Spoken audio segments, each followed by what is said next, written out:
Summary of Authentic Conversations. Moving from Manipulation to Truth and Commitment. By Showkeir and Maren Showkeir. Say what you mean and mean what you say. A large U.S. East Coast newspaper was experiencing the problems that confront many major newspapers: increasing costs, decreasing circulation, and shrinking ad revenues. Workers feared layoffs. Morale was at an all-time low. The publisher scheduled a series of small group meetings with employees. His message: we will get re-established. We will develop new strategies to build circulation and advertising. Translation: don't worry, I'm going to make you safe. Unfortunately, despite his good motives, the publisher was delivering the wrong message to his troubled workers. He was not being straight with them. Instead, he was trying to assume responsibility for them, or caretaking, an all-too-common management tactic. Plus, by taking it upon himself to promise to save the sinking ship, the publisher was relieving the employees of any responsibility to help make things better. In effect, he was treating them like children. The business consultants who explained this to the publisher told him that his communication style was actually making things worse. They advised him to quit sugarcoating reality, since he probably could not single-handedly provide a rosy professional future for his workers. The consultants recommended that the publisher tell his staff members that they would all have to pitch in to turn things around. In short, they advised him to engage in authentic conversations with his employees. Showing character and courage, the publisher met with the newspaper's employees again, this time in one large group and with a starkly different message. He told them that his earlier statement that he would solve the business's problems was a false claim and not helpful at all. He explained the company's dilemmas and said everyone at the paper would have to cooperate to address them. He then asked the workers to assume responsibility for their work-related anxieties and emotions. Afterward, his staff members rose from their seats and applauded the publisher. Someone from the executive suite had finally spoken to them as adults and not as children. The publisher had shown them respect by dealing with them in a relevant, honest manner. It was a groundbreaking moment for the employees and for the publisher. Conversations create culture. Conversations are incredibly important. They are the building blocks people use to communicate their versions of reality, and to extend invitations to share their visions of how things are or should be. These exchanges can reinforce or alter the meaning of events. They possess a remarkable potential to define corporate culture, the shared basic assumptions within an organization. If the conversations in your company are positive and hopeful, your corporate culture will be, too. If they are negative and cynical, they will have a harmful impact on how your employees think. Conversations inside your organization also shape issues of responsibility and accountability. In companies with a command and control management style, communication is often stilted. It tends to resemble parent-child discourse. For example, an employee might say, "When my boss tells me to do something, even if it doesn't make sense to me, I don't push back." Or, "When my morale is low, it's management's job to figure out what's wrong and fix it." In contrast, an empowered employee might say, "When I see something is wrong, I want to solve it. I am expected to attend to it and I am accountable for it." This sense of mutual responsibility can exist only in a business that values and champions these principles. Business literacy: every employee in the firm understands the business of the business and knows what to prioritize to help the company. Each individual comprehends his or her role in ensuring that the organization prospers. Choice: employees can make independent decisions in service to the business and customers, without having to get approval from many levels of management. Accountability: employees feel responsible for the actions they take on behalf of the business, and they accept the consequences. Because conversations are so influential, the wrong kind can quickly damage or kill any change initiative.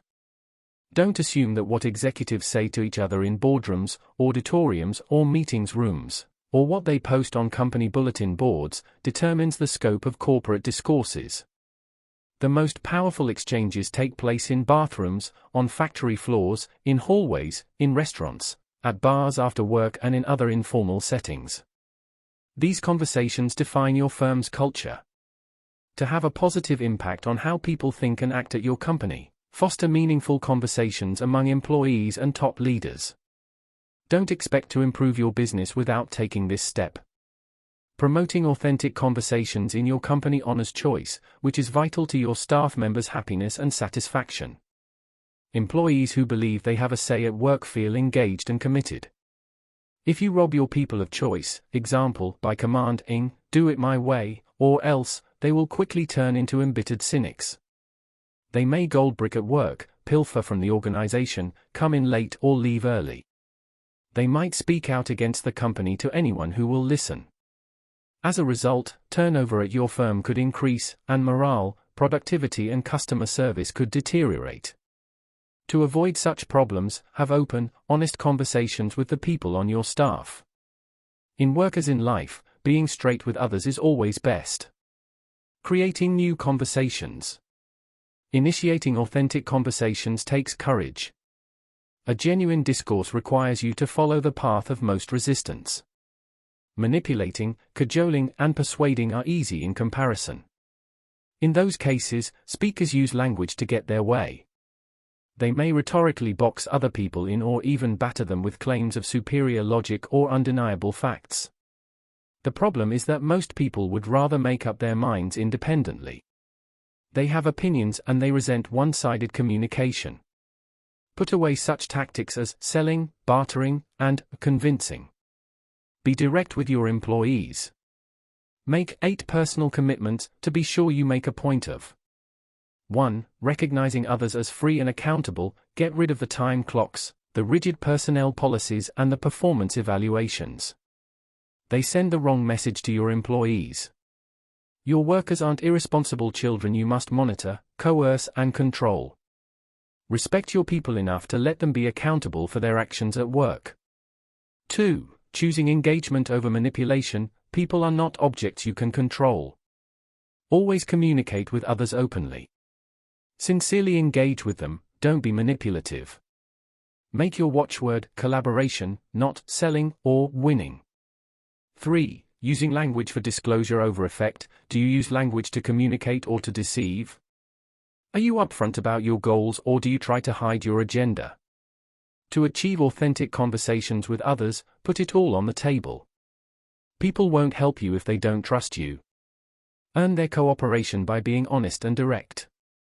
4. Choosing consent and commitment over compliance. If you believe you are forcing employees to think and act as you want, you are fooling yourself. You may think you are in charge when you try controlling others through manipulation and mandates, but it is an illusion. People always choose how to respond to pressure. Many times, they will rebel or even sabotage your efforts. Instead of using command and control tactics, give staffers the opportunity to decide how to conduct themselves at work. This shows that you respect them, and it's the best way to win their commitment to the firm's policies. 5. Putting the relationship at risk. Being open with others is tough. Some people cannot handle honest relationships. This is particularly true in work environments that have a flawed parent-child culture. In those organizations, managers operate under the illusion that employees are unreliable children they must discipline and control. Workers mistakenly believe they have no personal responsibility to help their companies. Over time, such attitudes become deeply ingrained within the corporate culture. Shedding these illusions can be disconcerting. Work relationships may suffer or even break. Often, that is the price of honesty. 6. Choosing contribution and worth over self-interest and cynicism. The road to authentic engagement is paved with disappointment. Thus, becoming cynical is easy. Despite setbacks, don't quit trying to communicate openly with others. 7. Embracing accountability for the whole. If managers view employees as partners, and if staffers share that perspective, everyone within the organization will take a proprietary interest in achieving its goals.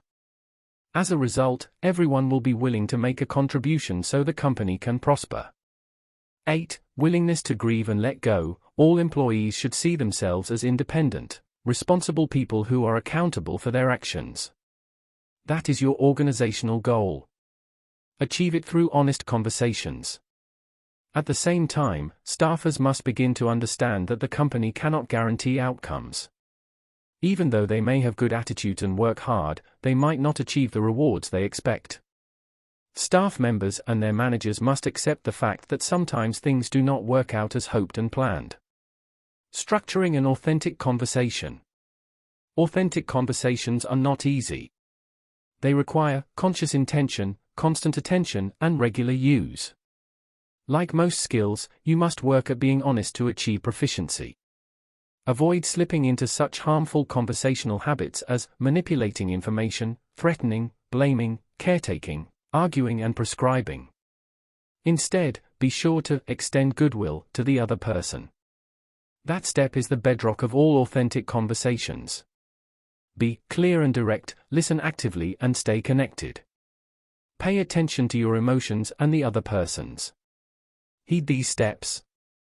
State the reason for the conversation or meeting. For example, we're meeting to talk about circumstances surrounding the project, which have become difficult. State your intention to resolve the issue. My intention for getting us together is to figure out a way we can make this work. Name the difficult issues clearly and directly, without judgment. As I see it, you are disappointed with the way this project is proceeding. I've heard from others that you believe I am the cause of the difficulty. Tell me more about how you view the situation. Own your contribution to the difficult issues. I neglected to address the strain in our relationship when we missed the first deadline. In addition, I've been blaming you for not coming to me. Invite engagement and request the help of the other person. I want to work this out together. Ask for the other person's viewpoint. What is your point of view about what has happened with our relationship and its impact on the project? Shift responsibility by asking how the other person wants to proceed. It sounds like you do think this is my fault and you are still angry with me.